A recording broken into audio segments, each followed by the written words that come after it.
Imagine two people. Both earn the exact same salary. Both live in decent apartments. Both have enough money for food, for rent, for the occasional night out. But one of them can walk home alone at night without fear. The other can't.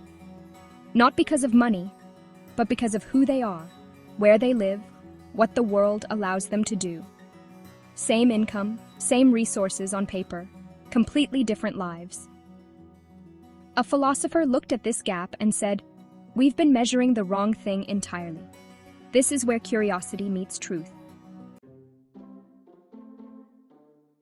Her name is Martha Nussbaum, a philosopher at the University of Chicago, where she holds joint appointments in the law school and the philosophy department.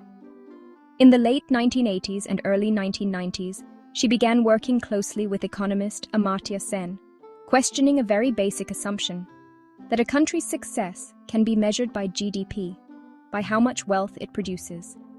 Sen had already started pushing back on that idea.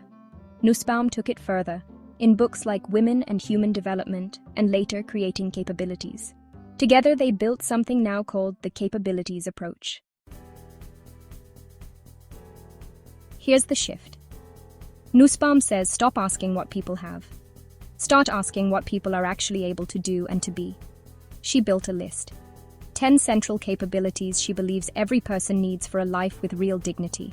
Life itself, bodily health, bodily integrity, the freedom to move safely, without violence, senses, imagination and thought, emotions, practical reason, the ability to form your own idea of a good life and pursue it, affiliation, real connection with others, and self-respect within that connection, even a relationship to other species, play, and one she comes back to again and again, control over your own environment, political and material.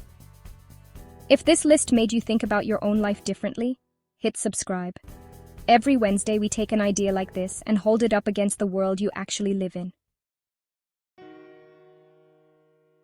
This isn't abstract. The United Nations uses a version of this thinking in the Human Development Index, specifically because GDP alone hides too much.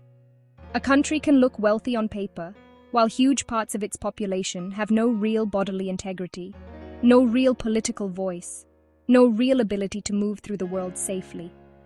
And it shows up smaller too, in a job that pays well, but leaves you no room to think, to rest, to connect with anyone. You can have every resource on paper and still not have a capability. That gap is exactly what Nussbaum is pointing at.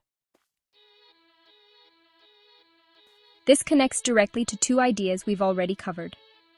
In our Lion King episode, we talked about the Stoic focus on what's within your control. And here, Nussbaum names that almost exactly: control over one's own environment as a basic human capability, not a luxury. It also echoes our Ubuntu episode, where we explored the idea that a person is a person through other people. Nussbaum's capability of affiliation says the same thing in different language, that real human flourishing isn't just individual, it's relational. So here's the question Nussbaum leaves you with. Not what do you own, not what's your income, but what are you actually free to do and to be right now? Can you move safely, think freely, connect honestly, rest without guilt? Because a full bank account sitting on top of an empty capability isn't a full life. It's just a well-funded version of an incomplete one. So here's the question for the comments. Which of these 10 capabilities do you feel like you're missing most right now, even with everything else going right? Tell me below. New Philosophy Explainer every Wednesday on Chasing Sunsets. Subscribe and hit the bell. Curious minds don't miss this one. This is where curiosity meets truth. See you next Wednesday.